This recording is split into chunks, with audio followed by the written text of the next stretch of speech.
तर मतदान जनजागृती करण्यासाठी आलेलो आहोत. येत्या 20 तारखेला मतदान आहे. तर तुम्ही योग्य ते हक्क बजावून योग्य ते उमेदवार निवडून त्याच्यासमोर शिक्का मारून त्यांना विजय करा.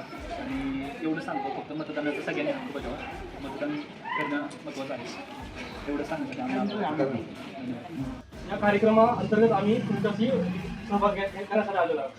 तर येत्या 20 तारखेला आपल्या पूर्ण महाराष्ट्रामध्ये मतदान आहे. तर महाराष्ट्राच्या लोकशाहीचा एक सर्वात मोठा पर्व आपण ज्याला म्हटलं जातो तो म्हणजे मतदान पर्व. तर येत्या 20 तारखेला नक्की मतदान करा आणि योग्य उमेदवार निवडून महाराष्ट्राच्या विधानसभेमध्ये पाठवा. जो आपल्या महाराष्ट्राचा विकास, जो आपल्या देशाचा विकास, तो लोकशाहीचा म्हणजे भक्कम करण्यासाठी जो उमेदवार असेल त्याला नक्की निवडून द्या आणि नक्की मतदान करा. कारण मतदान करणे हा आपलं एक कर्तव्य आहे. कर्तव्य आहे म्हणजे माणूस म्हणून. तर ते तुम्हाला ते मतदानाचा हक्क बजवायचा आहे. म्हणजे ज्यांचं वोटर आयडी आहे त्यांना मतदान करणं हे गरजेचं आहे. आपला अधिकार आहे आणि कर्तव्य आहे. आणि योग्य उमेदवार आपल्याला निवडून देशा म्हणजे महाराष्ट्राच्या भवितव्यासाठी आपल्याला पाठवायचा आहे.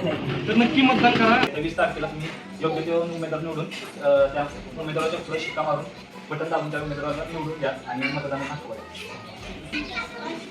आम्ही SCI कॉलेजमधून आलो लोणावळ्याच्या NSCT स्टुडंट आहोत आम्ही. तर आम्ही मतदान जनजागृती राहिली संदर्भात तुम्हाला जरा माहिती सांगत आहोत. तर येत्या 20 तारखेला मतदान आहे. तर तुम्ही योग्य ते उमेदवार निवडून त्या उमेदवारासमोर बटन दाबून योग्य ते उमेदवार निवडून द्या. ही आमची मतदान जनजागृती संदर्भात तुम्हाला विनंती आहे.